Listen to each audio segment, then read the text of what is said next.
भोंदू खरातकडून भक्तांची आर्थिक लूट उघड झाली। व्हीआयपी दर्शनासाठी तब्बल 5 लाखांपर्यंत रक्कम तो आकारायचा अशी सूत्रांची माहिती मिळते। काही भक्तांकडून महागड्या गाड्या सुद्धा घेतल्याची माहिती आहे। जास्त पैसे देणाऱ्यांना खरात प्राधान्य देत असल्याची माहिती आहे। एसआयटी तपासात धक्कादायक खुलासे समोर आले।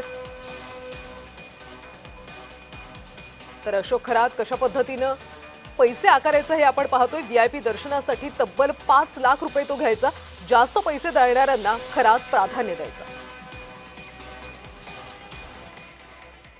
आणि या सगळ्या संदर्भात अधिकचे अपडेट्स देत आहेत आमचे नाशिकचे प्रतिनिधी किरण गोटूर। किरण, एसआयटी तपासामधून रोज नवे नवे खुलासे समोर येत आहेत। आता तर कळतंय की तो 5 लाख रुपयांपर्यंतची खरात रक्कम आकारायचा। नेमके काय अपडेट्स मिळत आहेत? कल्याणी, या सगळ्या प्रकरणामध्ये दिवसेंदिवस अनेक धक्कादायक जे बाबी आहेत ते समोर येत आहेत। या अशोक खरातचे जे कारनामे आहेत ते आता समोर येताना आपल्याला बघायला मिळतोय। आपल्याला माहितीये की या अशोक खरातने मागच्या काही वर्षांमध्ये मोठ्या प्रमाणात मालमत्ता हे जमवलेलं आहे। अनेक ठिकाणी ते जे जमिनी आहेत, मोठ्या प्रमाणात आर्थिक व्यवहार या जे अशोक खरातने केलेला आहे। आता हे जमिनी असेल किंवा आर्थिक व्यवहार कशा पद्धतीने झालेला आहे किंवा कुठून इतके पैसे अशोक खरातकडे आलेले आहेत त्या संदर्भात माहिती समोर आलेली आहे।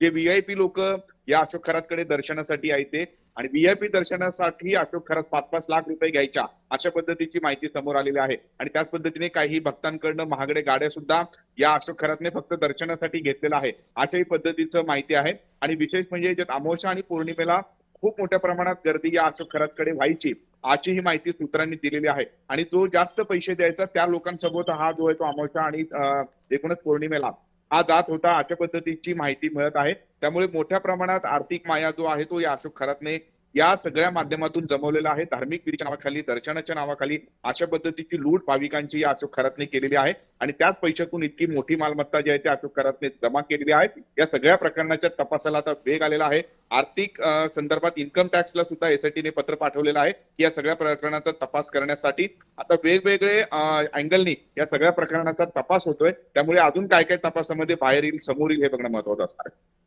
नक्कीच किरण, धन्यवाद या सगळ्या सविस्तर माहितीसाठी।